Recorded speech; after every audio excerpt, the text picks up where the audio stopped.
Hey guys, it's Mrs. Carly again.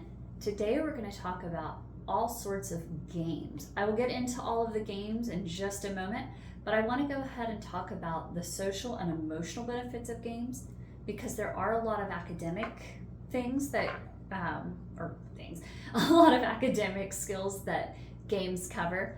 But let's talk about those social emotional needs that are being met whenever you're playing games as well. There's turn taking and sharing coming off the heels of COVID, or if you live in a really rural area and you can't necessarily get your child out to play with other children as often as you would like, those are really important skills. Winning and losing gracefully are important. I know a lot of parents let their children win at games, and I understand that you want to make them feel really good about themselves, and I'm not saying anything's wrong with that. But make sure you win sometimes too, so that they learn how to lose with grace. Strategizing, problem solving, and critical thinking skills are all very important in games because they have to think about how they're going to win, how they can play the game correctly to get to that next point. Or if it's a teamwork game, they have to learn how to work together in order to get to that point, which actually brings me to teamwork as my next skill. So whenever you have a teamwork type game, everybody has to work together to get to that end goal. And another one that is really good with games is conflict resolution. Whenever you have two students or two children, or even a parent and a child playing a game together, inevitably there's going to be some sort of upset in the game, and you can show that there can be an upset in a game, but we're going to move past it and we're going to work through it, and that's okay. All right, so I'm going to go ahead and get into the games that I brought today. One of them that I brought, and I only have one of these two that I wrote down for this top one, Sorry and Trouble. They're very similar games. Trouble's meant for children that are just a little bit younger. There are less pieces, which is really nice. You have the bubble in the middle for the dice, and you can pop that bubble to get the dice to roll, or the die to roll rather.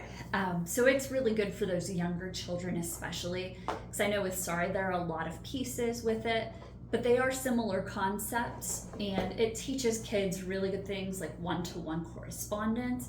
If you don't know what that means, it means they're counting and going 1, 2, 3, so they actually have to touch and count as they go. It teaches them strategy, because sometimes you can split moves between pieces. So if you want to move 1 3 spaces and you want to move another one 4 spaces, whenever you roll a 7, you can do that. But you want to make sure that they're learning how to strategize that. They have to be able to identify numbers. That's for Sorry and Trouble. In Sorry, they have cards that go up to 12. In Trouble, they have a die that goes to 6, and it's not the dots on the dice. It's just a number that's written in written numeral. And then also quantifying that number. So what I mean by that is if you see a 6, then you know you have to move 6 spaces. So there's a lot to that. And again, Sorry and Trouble I put together because they are very similar games. One is just meant for older and one is meant for younger, in my eyes. Another one, and I do not have this one with me, is called Hi-Ho Cherry-O. I'm sure a lot of you have played it in your own childhood. The way it is now, because it's changed over the years, believe it or not, they have red, blue, green, and yellow, I believe.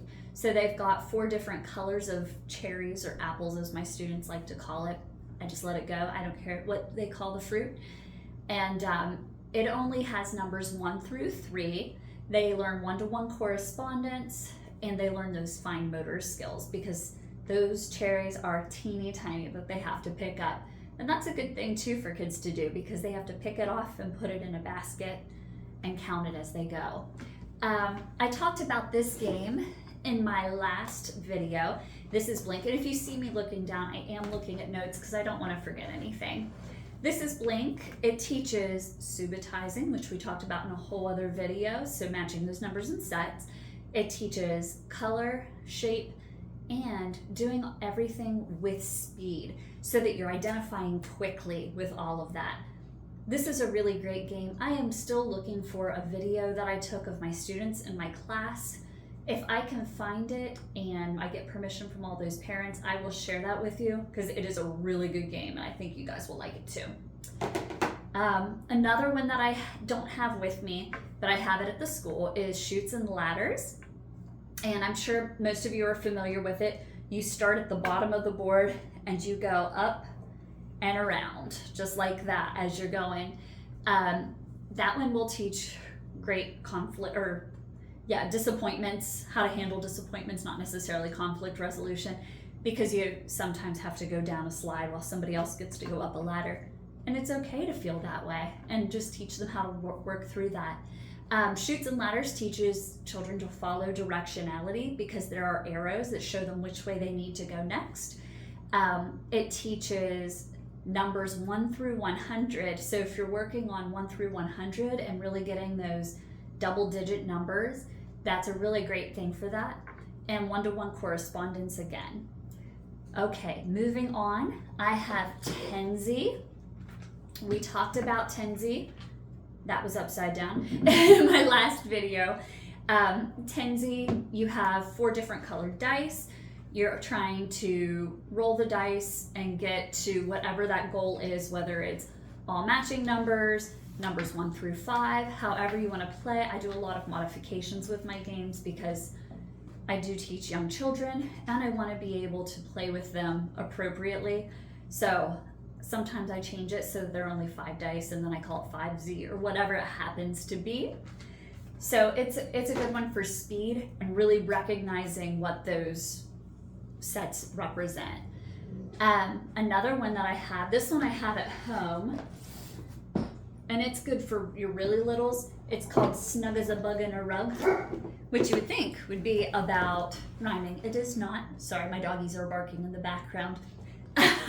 Snug as a Bug in a Rug is about counting, color, and shape, and it does a couple different things. You can either do just shape, or just color, or just number, or you can do it so that it is a combination of any of those 2 things. And as they get older, you can do it so that it's a combination of 3 things. It also shows the difference between big and little, which is important. Oh, excuse me. I am so sorry. I'm a hot mess tonight. All right. Another game I wanted to talk about was any of the fly swatter games. Fly swatter games are really great if you have flashcards. I know a lot of people are like, oh, not flashcards, and I get where they're coming from. This makes flashcards more engaging because you can set them out. For way older children, for instance, if you have a 3x3 here and you've got a 1x9 here and you've got all these other multiplication sets, you can say, okay, SWAT 9. Right there are 2 different options for that. For my little guys, I have different shapes out and I'll say, okay, SWAT the square, right? And then they have to tell me why it's a square. Oh, it's got 4 sides, all the sides are the same and all the angles are the same. Or I might say, okay, SWAT the number 3, and they have to find the number 3. I do that with subitizing cards as well. You can do it with literacy, with letters sound. As your kids progress, you can have them sound out a word or match a word to a word on a card. There are a lot of different ways you can play fly swatter games, and you can use them for any academic level. You can use them with your students that are struggling the most, all the way up through your students who are way above age level for their academic skills.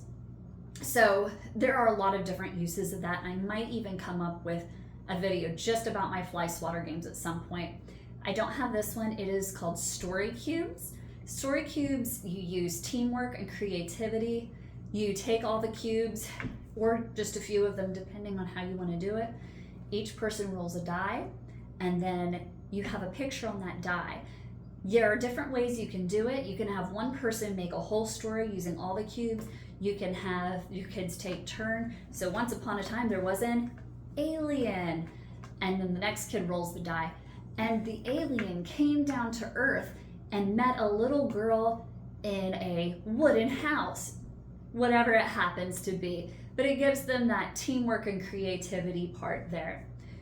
The next one, I know you all know it, you all love it, and you've been tied up in knots with it. It's Twister. So Twister for children, it teaches spatial awareness, it teaches left and right differentiation, it teaches color identification. A lot of good things there with Twister. So feel free to play that one with them. They really do enjoy it. And if you are still with me at this point in the video, I'm going to give away something for free to the person, to anybody. I'm sorry, let me start over.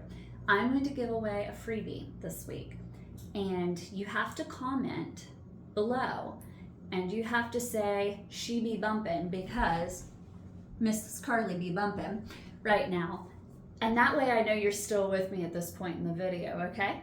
So I will make that a random generator. I will give it until tomorrow night to see who wins the game, and I will let you know who it is then. So comment below and let's see how that goes. All right, here is a game I don't have in my classroom, but I really need to get. I know I have it in the school and I've used it before for this. It's Connect 4. It's an easy game to play, and it's great just to teach those social emotional skills. So that would be a good one. Turn taking, winning, losing. It's pretty simple there. And this game is called Kerplunk. I use this with my daughter. She really enjoys it. She is 3. She likes it because she calls it the marble game. She wants to win all the marbles, and I'm like, except we're not trying to win all the marbles. We're trying to keep the marbles up there. So what you do is you put the sticks in. The sticks are a little difficult to put in, so parents are going to have to help with that. But it teaches critical thinking and strategy, and then they just pull straws out and try not to get all of the marbles down. And then the last one I don't have with me yet again, but it is in my classroom, is Don't Break the Ice. The kids have to tap on the ice, and they're trying to not be the person to knock down the little man or penguin or whatever it is that sits on top. So critical thinking and strategizing for that one. And if you guys have any other games that you really like to play with little ones, sometimes I know a lot of people really like Candyland. That's great for your really young learners who are still learning color. Let me know down below as well, and I will see you guys in the next video. Bye-bye.